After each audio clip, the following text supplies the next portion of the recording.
life is richer when you realize there are no coincidences. Life is richer and much more meaningful when you understand that every moment has a purpose and everything that comes in is purposeful.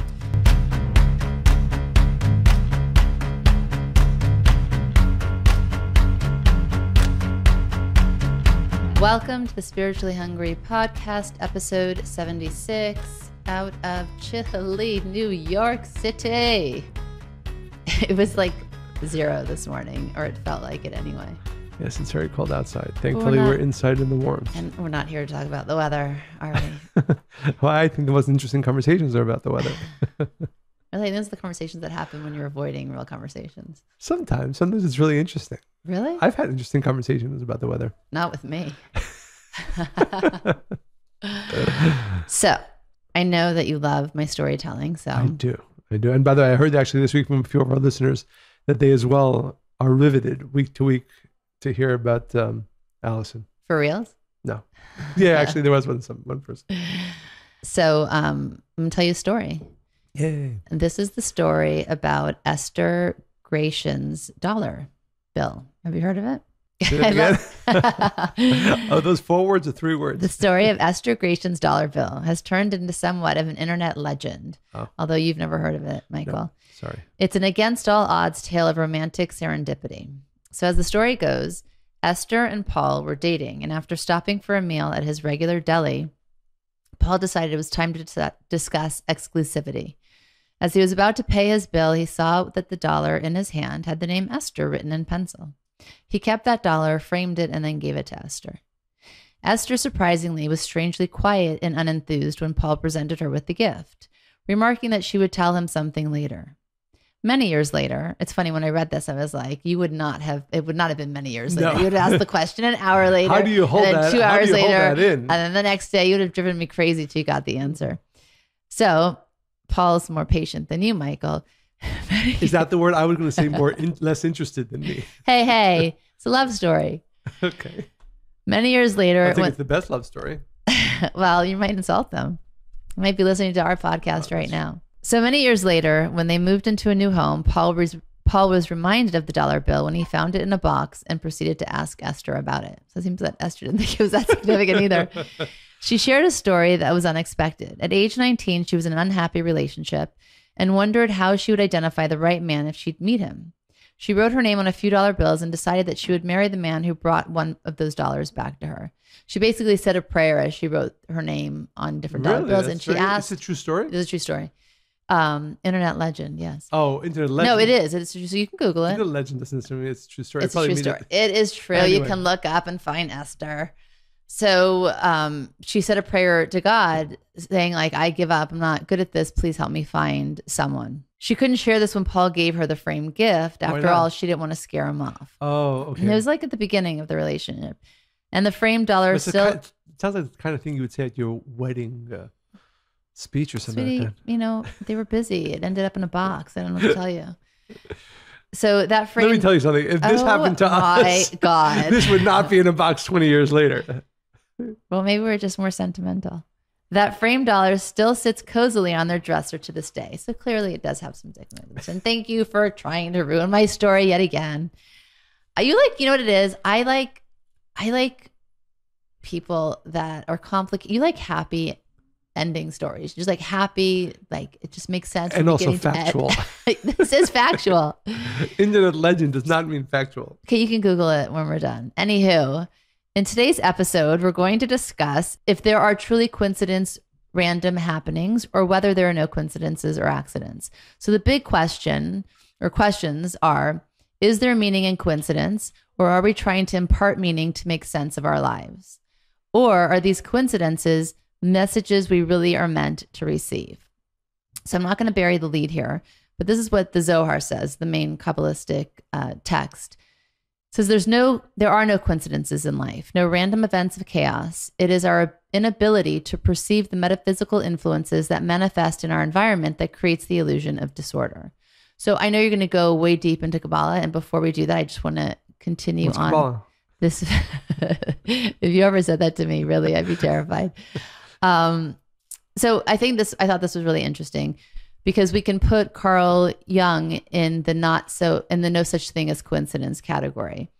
Synchronicity, a term coined by Jung, describes seemingly meaningful coincidences supposedly not accounted for by random chance or natural causes. Jung, a believer in paranormal phenomena, which I didn't realize actually, thought that such events are telling as something about the ways we are all mysteriously connected to each other and the universe. And I thought this was a really kind of cute, another story. It's his story about a scarab, actually. So this happened when he was in a... Oh, you're showing me your paper. Beat you to the punch. Now you can add on to it. Oh, I will. I love when we do that, by the way. What are the chances? Seems like a big coinkydink. So there are no coincidences. That's very funny. So he was in a therapy session with a young woman who described herself as a fierce rationalist. Jung explained that the famous incident in his book, Synchronicity, and a causal connecting principle. So this is what he wrote in his book. A young woman I was treating had a dream in which she was given a golden scarab. While she was telling me this dream, I sat with my back to a closed window. Suddenly, I heard a noise behind me. I turned around and saw a flying insect knocking against the window pane from outside. I opened the window and caught the creature in the air as it flew in. It was the nearest analogy to a golden... By the way, when I first time heard, sorry. Oh my God. Would you catch a scarab as it was flying in? No, I would hide behind you. I just thought about that. It's like, I'm not catching nothing flying into the window, but okay. Oh, I think he was good for furious. Carl. Yes. So anyway, as I was saying, it's the analogy is the closest to a golden scarab that one finds in our latitudes. A Scarabaeidae beetle, which contrary to its usual habits, had oddly felt an urge to get into a dark room at the exact moment. Jung believed the coincidence was not, in fact, one at all. While the two incidences were apparently separate, they were intriguingly tied to each other by the way of synchronicity, according to Jung. After the incident, the woman's strict stance of rationality collapsed, allowing the psychological process of transformation to truly begin for her. What he said is, what I found in my work were coincidences connected so meaningfully that their chance concurrence would be incredible. And it actually reminded me of a conversation we had with somebody last weekend. We were talking about ayahuasca and this journey he took. And, you know, we've had conversations about this where it can be kind of an opening or awakening for somebody to then know what's possible and then do the work of spirituality in their own lives. But the way he had said it when he was explaining his journey, because he did it 4 times for the first time this year, he had never touched any drugs and he's like 50 now. And he said it gave him a feeling of what he was capable of and what was possible. And I thought that was very much aligned with coincidences, serendipity, and the topic that we're covering today. Right. Very interesting, because apparently you pulled the same story. Yeah. I mean, I think, and I'll just add a little bit to that. I think the fact that... Because there's not a lot to add, right? Exactly. You said it all. So we both, like, very often, having studied spirituality for many, many years, seeing either, you know, scientific, psychological dovetailing of these concepts. So Carl Jung is relatively famous for his book Synchronicity, really a phrase that he coined that takes away the thought of any coincidences, that rather seeing, even if I can't see the cause and relationship between two things happening, that there is one. So in his introduction, he writes the following: if this is nothing less than a restoration of the original state of the cosmos and the divine unconsciousness of the world, and I love that phrase, the divine unconsciousness of the world, we can understand the extraordinary fascination emanating from this mystery. It is the Western equivalent of the fundamental principle of classic Chinese philosophy, namely the union of yang and yin, Tao, I have called synchronicity. And interesting, he spent many, many years, Carl Jung, both developing and thinking about this idea. And he had a partner that he reached out, a very famous Nobel Prize-winning theoretical physicist.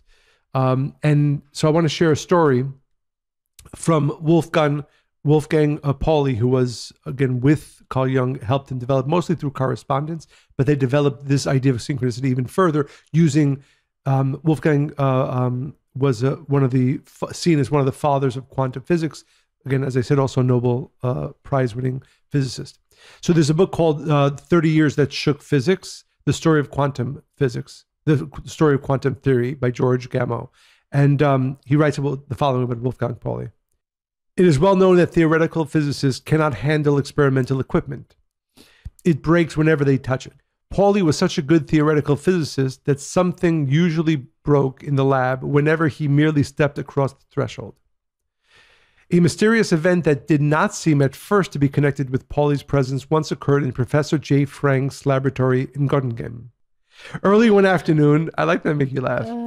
Early one afternoon, without apparent cause, a complicated... Like, did we need to know where the lab was? I just feel like there's extra work happening here. I think you should write a letter to George Gamow and tell him that you have some edits to his book. Well, no, you could edit. Okay, anyway, yeah. Early one afternoon, without apparent cause, a complicated apparatus for the study of atomic phenomena collapsed. So I'm totally listening. Go, keep going. Yeah, this is me, the laugh track to my wisdom.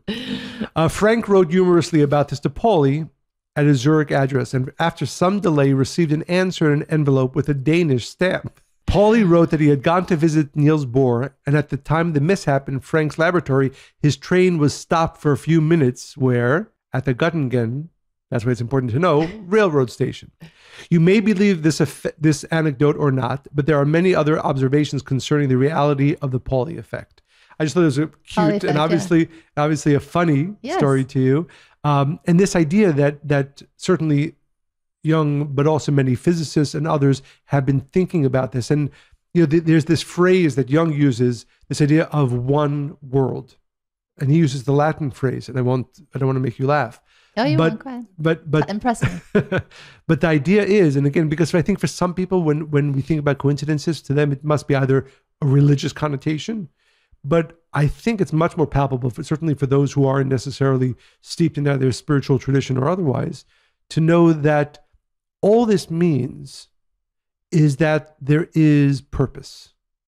And if there is purpose, not because, as I often like to joke about, the guy in the sky, but that there's a consciousness, again, which is spoken about in science, in books of science, to our world. And that means that there's a cause for all things, whether we see it or we don't see it.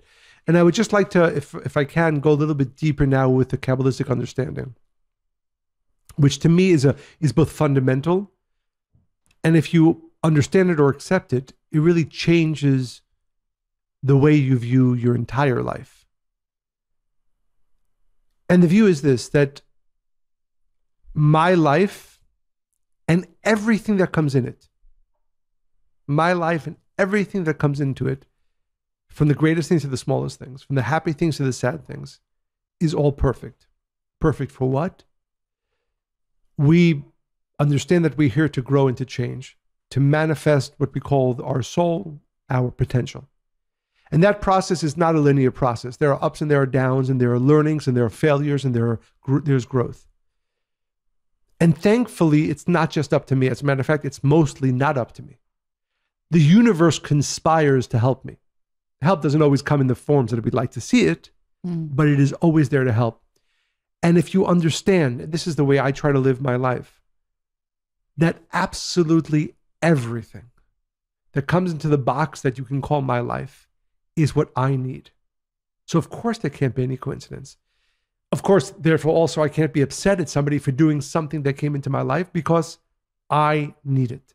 So I see the idea of accepting that there are no coincidences predicated on the understanding that my life is perfect. What does that mean?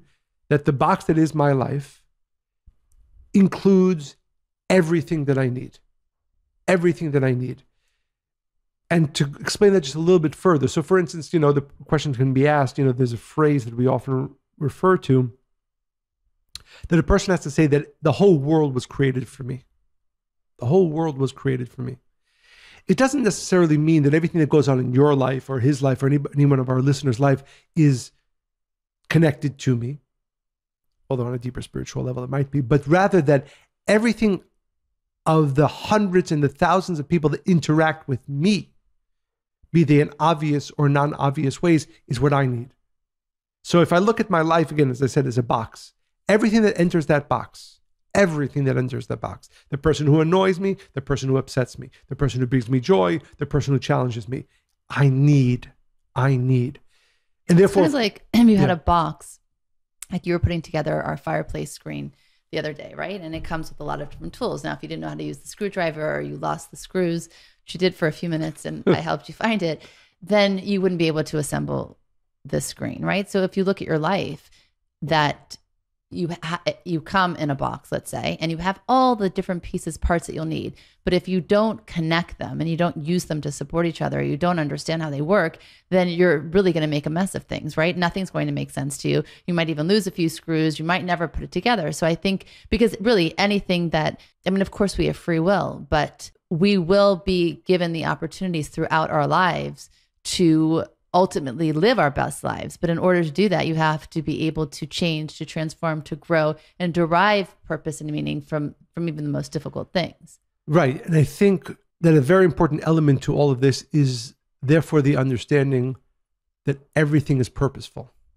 Right? Because what does coincidence mean to a person who says, well, it has no cause, it has no real purpose, it's just, an effect of coincidence? It means that there are things in my life that don't have a purpose, that are necessary. But if you live a life that is based on the understanding that my world is perfectly created for me, not only do you look at coincidences differently, you look at life and every moment of life differently.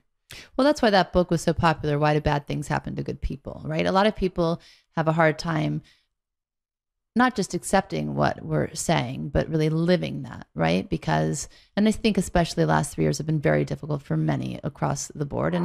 And still there's more challenges coming up in ways that we haven't seen in the world, I think, for us so far. So I think many people have a hard time accepting that everything is meant for their greatest good.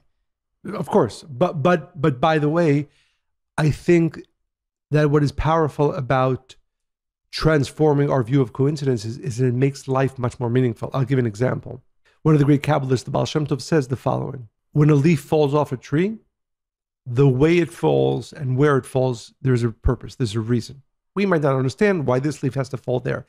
So this past Saturday, I was walking in Connecticut, and as I'm walking, a leaf falls down. And it was a little bit windy, so as it falls down, it starts moving. And I was reminded of this teaching of the Baal Shem Tov. And I can't tell you why that leaf fell, but I could say that that moment for me had much more purpose than if I would just be thinking, oh, this leaf, leaves fall, they fall what they do, no reason behind it. Well, it made you have this thought that now you're sharing with the world. Exactly. And it's a much more purposeful existence. And this is really what I hope our listeners, one of the inspirations that our listeners receive from today's podcast, that it's a completely different view of life. Everything, the leaf, the shirt that you wear. I'll give you another example. The Baal Shem Tov says, when you walk into a store and you're buying a shirt, right? They have 10 of the same shirt in the same color and the same size. Why did I choose this one? They don't usually have 10, by the way. 5, 3, 2. Why did I choose this one?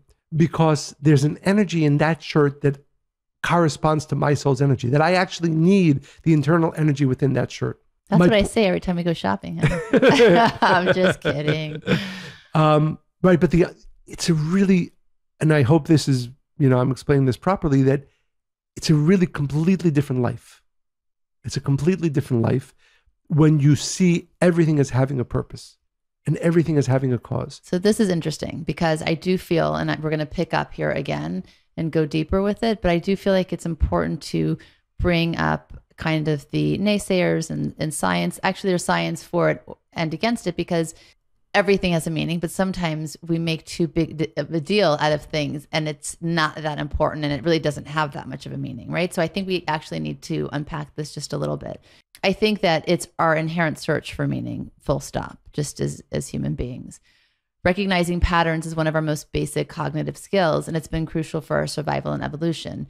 For instance, our ancestors recognized both food and predators using pattern recognition. If they heard a rustling in the bush, that pattern recognition alerted them to consider that the movement was because of wind or because there was a predator out to get them, right? So it had a very important purpose, but our brain does not know how to distinguish between true and false patterns, which leaves us vulnerable to false interpretations. So the tendency of our brain to mistakenly detect patterns where they don't exist is called apophenia. It's a term that was coined by the German neurologist Klaus Conrad, who originally described the phenomenon as a psychotic thought process. I thought this was really interesting too, and as one of the symptoms of schizophrenia. However, now it's viewed as a universal feature of human nature.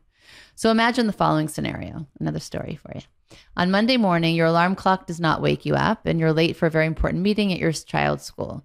Your potty trained dog has had an out of character accident overnight. The coffee maker suddenly stopped working. This is why you choose instant. It's snowing heavily and you don't have a brush to remove the snow from your car. What would you think given the string of incidences? One or two of these minor events would seem insignificant, but as the list grows, it can easily start to look like a scheme of negative forces conspiring against you. God hates me. And maybe you just shouldn't leave the house today, right? And I'll give you a story that actually happened to me a couple of years ago, and I was thinking about it as I was preparing for this, is that, you know, we all have those moments where sometimes we feel like the world's caving on us and we're doomed for like darkness. It's not just a black cat that's crossing your path, but he's camped out in your yard, right? We have those moments and you feel like that kind of energy. So remember years ago, I was driving across town and I was on the phone with somebody in the school system about Josh, and they were giving really bad news about how expensive it would be for his education, which is ironic because, you know, he has special needs and they're making us jump through hoops. I'm on the phone and I'm having a reaction to this call. And I'm about to cross the intersection and I am realizing that I'm in a right turn only lane. I decide that I'm going to keep going, even though I kind of saw the police officer on the side there. So I sped up, I cut the car off in front of me. Of course, I hear sirens, I get pulled over. While I'm on this call, I hang up abruptly. She was not too happy with me. And then she goes on to say that she's going to give me an additional ticket because I have something obstructing my my view in the, hanging on the mirror. And it's not furry dice or anything like that. It happened to be a necklace that Miriam had made me. She was 10 at the time. And it had been hanging up there for 4 years. Why on this random day after I'm having this horrible call, I've run I was in the wrong lane. I get pulled over. I'm getting a ticket. She wants to give me an additional one. And she did actually. So I drive home and then I walk in the door and I notice that the chandelier at our entrance is hanging by a thread. It had suddenly come undone. And then I finally sit down to start working. My office was right by that light. And this huge truck goes driving by our street and it rustles the tree. And now this beehive that's come in front of our house, they're swarming all over. So these 5 things happened in a matter of an hour. And yeah, my thought was like, what is going on? Now, of course, we have spirituality and we study, and I was okay. This is just to know not to take anything too seriously. I already took the high road with it, but it would have been very easily to stop. And I was 9 months pregnant, right? And I was hormonal. I could have taken that as a sign of all kinds of things. So it is kind of, I think, an important point of first recognizing that our brain chooses false positives, meaning believing something to be real when it isn't, over false negatives, not believing something is real when it actually is. So the brain is kind of tricky like that. And there's 3 different types of apophenia. Would you like to hear them? I would love to. Are you interested? Very. I thought this was interesting. The first is pareidolia, which is visual. It's when we see something, our brain uses prior knowledge or context and expectations to make sense of it. And that's why we frequently see non-existent things in sandwiches, clouds, dirt. Moreover, since faces are the most common sights in our memory, we see faces in just about everything. In fact, I saw a little smiley face on my coffee cup today. Yes. Then there's gambler's fallacy. Gamblers often think that they see patterns in the numbers that appear in roulette wheels and lotteries. A common belief is that a particular outcome is due to happen since it has not happened before or vice versa. And the third is confirmation bias. This is a cognitive bias that makes us seek and favor information that confirms our previously existing beliefs while neglecting the clear evidence that would argue against those beliefs, commonly called cherry-picking information. I do want to say one thing because I do know somebody who recently their behavior has been a bit different, and they keep making connections with numbers. Like, this is when, I got married. This is when you got married. This is what, and like numbers like never before. And then when I read this, it kind of made sense to me. So scientists have recently explored the ways in which it's closely tied to mental illness, this whole thing that we're just talking about, alerting us to the real dangers of this pattern-seeking habit of ours. Researchers have found that those suffering from schizophrenia or perhaps bipolar disorder or post-traumatic stress disorder as well have a higher tendency to see patterns and randomness and find meaning in coincidences, leaving them vulnerable to false perceptions of reality. I just thought that was kind of interesting, the way the brain, again. So I want to go back to the spiritual conversation, because then how do you know what to take seriously and what not to? How do you actually know, and maybe you've seen this, where other people interpret a coincidence in a way that you find illogical or just plain wrong, right? Sometimes students come to us and they're like, okay, this is the person I'm supposed to marry because, you know, they had a, whatever, their name is the same as my great grandmother, whatever the thing is. You know, how do you know when it's random or when it's not? I'm not sure I can answer that question completely. Ooh, except I like to say, when you can't answer a question. Except to say that you want to approach all of this with humility. You want to approach all of this with humility. That's a good word. Explore that. Right. I mean, the point is, I wouldn't make huge decisions based on a sign, right? This is sort of going a little bit off topic of coincidences into what people not see really, as science. I think that many people who, I don't want to say are not believers, but, you know, tend to, like you said at the beginning, think that coincidences are just for people who are religious or, you know, really believe that it is connected to, is it a sign? Is it not? That's why some scientists really believe in this, some do not. Right. But I think that most of us are probably on the other gamut, the other side of the gamut, which is that we do not pay attention enough to what you can call a coincidence. You know, I think I might have shared this story, but you know, my mother lived very much in the realm of Science. knowing. Well, she always, right? Yes. Connecting. Like things. I remember this is maybe 40 years ago, she was looking for an accountant, and she stops at a red light, and she sees a big sign that said, you know, an accountant's number, and he became, you know, an accountant for many, many years. Where we do want to work is being aware of the fact that the universe is talking to us all the time. And if we're living every moment with purpose, meaning we understand that nothing is happening just because, there are no coincidences, you start picking up. I don't think this is, you know, I often find where people don't live their life in this way, but maybe a choice like you know, a spouse, they'll find a reason, right? You can call it a coincidence, you can call it a sign. I think most important, I can't answer the question, how do you make sure you never fall and make a mistake in this way? But what I can see is that I would recommend starting to live your life assuming that there's a purpose to everything and trying to be keenly open to the messages that the universe is telling you. And the more you do that, the better you will become in figuring out, is this meaningful right now? Am I understanding the right meaning of it? How many times again, like you said, we have people say, you know, this happened and therefore this must be the reason. And sometimes it seems obviously that's not it. Well, it's I think also in those cases, they're usually looking for an excuse, or they can't make a decision for themselves. So they want the universe to decide for them. I think it's a way out of taking responsibility on some level. And or that it's confirmation bias, which is they really want to do something. Yes, also. And this happened.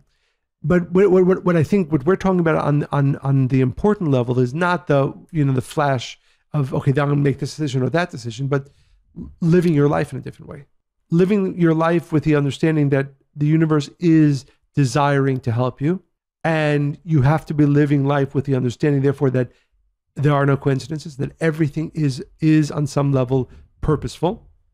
Then you get better at figuring out what are the messages. But I do think it's a balance. Like I remember I told you this a few weeks ago, because I'm always looking for the connections, right? Like I felt this and this happened, or even, you know, when I first had the surgery for my tendon repair, I was like, okay, well, this is meant to be. So I'm supposed to give energy somewhere else that I couldn't, right? I'm always looking for that. But I remember basically I was just really tired, and I'm like, what could it be? What are the vitamins I'm taking? You know, did I sleep enough? What did I eat? And then I'm like, you know, I'm just tired, you know, and that's okay too. But I think it is a balance. And I think the more in tune you are with yourself and knowing who you are and what you believe, the more you'll be able to decipher what is, I mean, again, everything's a message, but what is something to act upon and what is something just to be aware of. Right. And just to underscore that point, in the book, The Power of Coincidence, is this quote that I really liked. We do not create our destiny. We participate in its unfolding. Synchronicity works as a catalyst towards the working out of that destiny.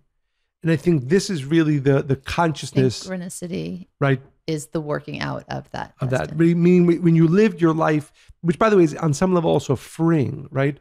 And we spoke about this some when we spoke about parenting.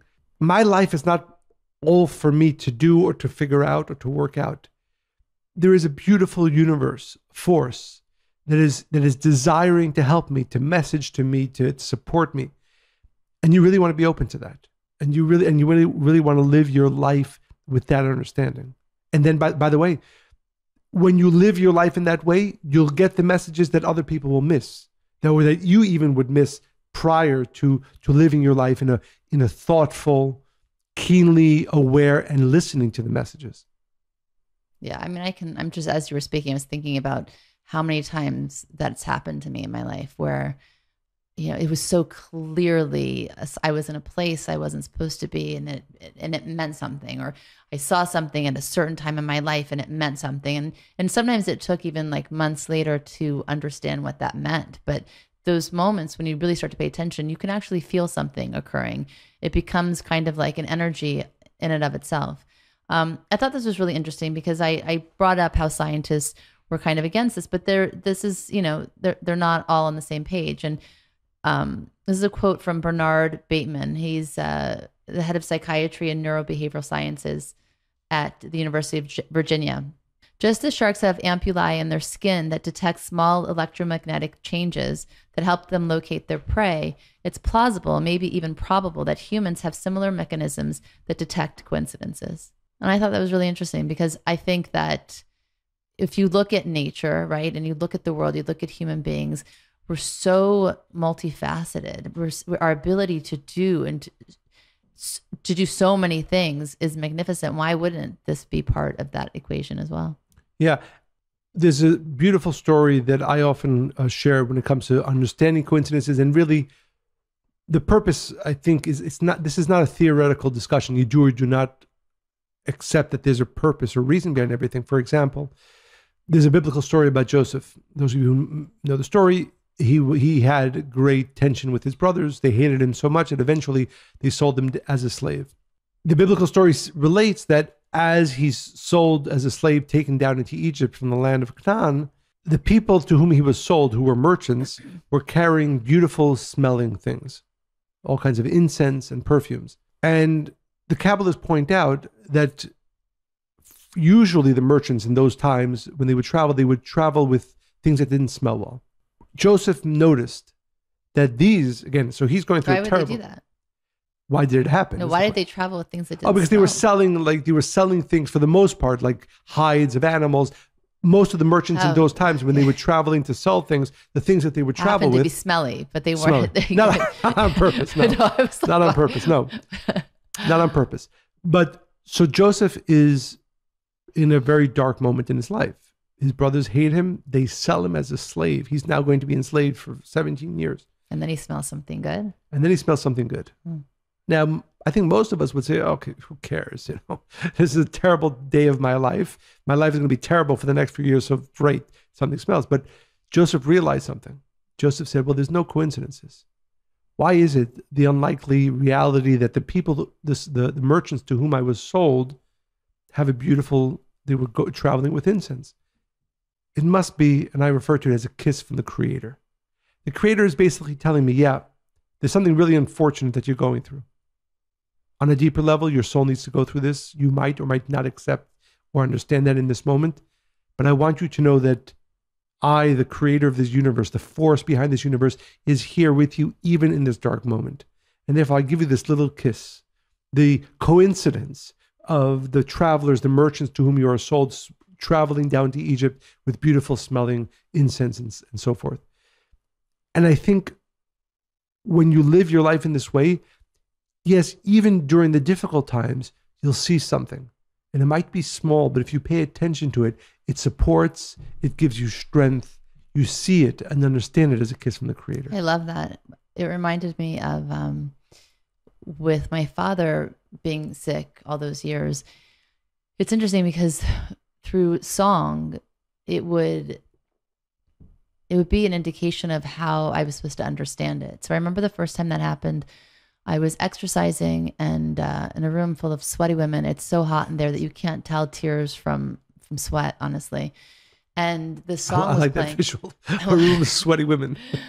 And the song started playing. It's a song by John Legend. I know he has many, but it started playing, and for some reason, really hit me that my father was declining rapidly, because it wasn't so obvious at that point that he had Alzheimer's.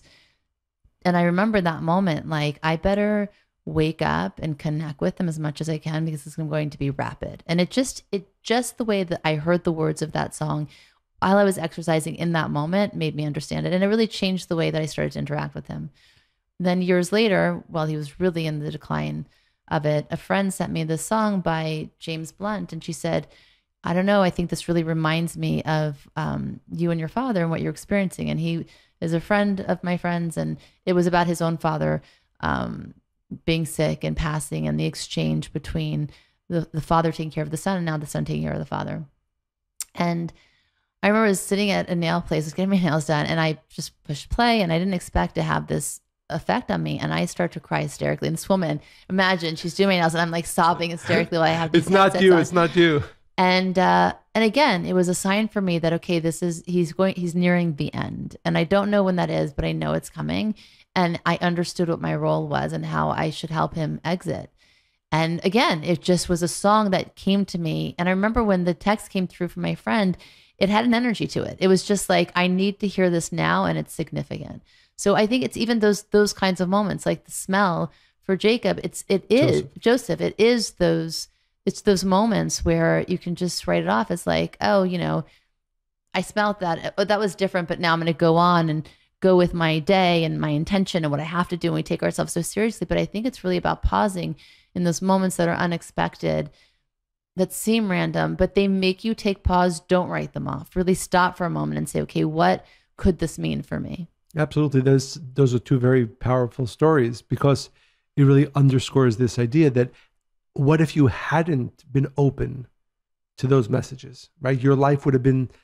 I would have had regret of how I spent the last 8 years with him in his life. And really, like, I feel so close to him now that he's not here, because there is a lot going on between us in a beautiful way in those last 8 years, that perhaps we were closer in a weird way than we ever had been. Interesting. So I guess the point is, and this is an interesting thing to say, that even if you don't believe that there's a purpose for all the coincidences, your life will be richer and better if you act as if there is, right? Because again, these are two perfect examples. And I can point to many in my own life, had you just gone past them, you would have been less happy for it. I would have been full of regret. That's what Beautiful. I would have been. I think this is a really inspiring story too, because we talked about how when things seem random, especially when they're painful or difficult, you can still find meaning in them.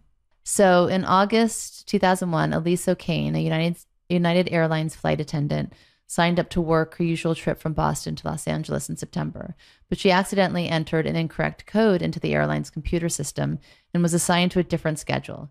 She managed to swap flights with other attendants for all her trips except Flight 175 on September 11th. I know you know where this is going. She tried again to request that flight on the computer system the night before, but the system froze. And by the time it finally processed her request, she missed the airline deadline by 1 minute.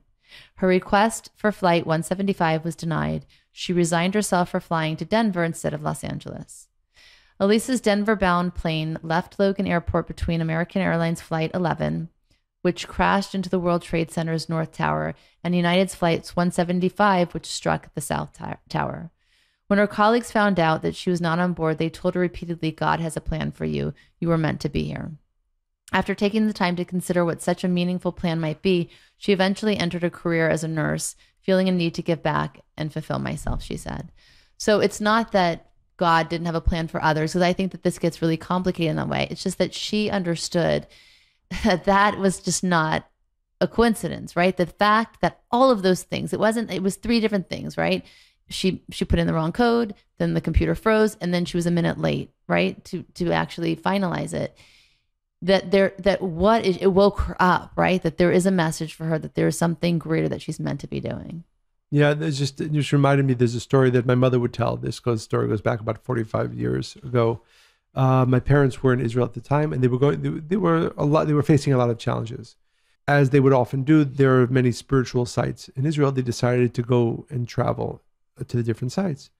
And it was in the middle of winter, and it was very rainy, and there was nobody out. There was nobody going to these sites.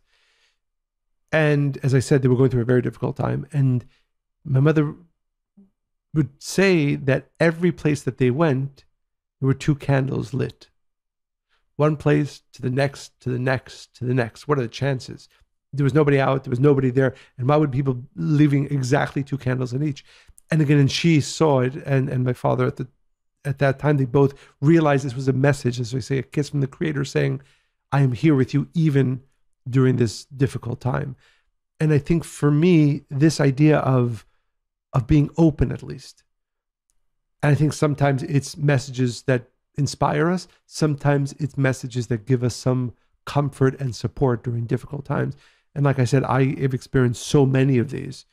And life is richer when you realize there are no coincidences. Life is richer and much more meaningful when you understand that every moment has a purpose and everything that comes in is purposeful. So Monica, what would you like to leave our listeners with? Well, I think that there's no black and white way to approach coincidences. And regardless of the nature of an event in our lives, be it seemingly good or bad, we're always the ones in charge of looking for and ascribing meaning or lack thereof, right? I think that's up to each person. We can choose to believe the universe is random, chaotic, punishing, even against us, that there's some governing force of goodness working in our best interest, attempting to teach us and guide us towards greatness in every moment. And therefore, there's a positive lesson to be gleaned from every event in our lives. We always have the power to ask the question, why is this in my movie? It is our belief about the nature of the universe that will ultimately determine which answers are revealed to us. Answers that invoke a sense of helplessness or answers that propel us towards change and growth. Beautiful. And again, all I would add to that is what I've said before, which is try it. Try to live a day seeing everything as purposeful. And I will almost guarantee that day will be more fulfilling. Be a good day. That day will have much more meaning and purpose and fulfillment for you. So before we sign off, I want to share actually, this is a from Apple Podcasts. Somebody left a review, which I thought was both very inspiring for us, but also hopefully for our listeners.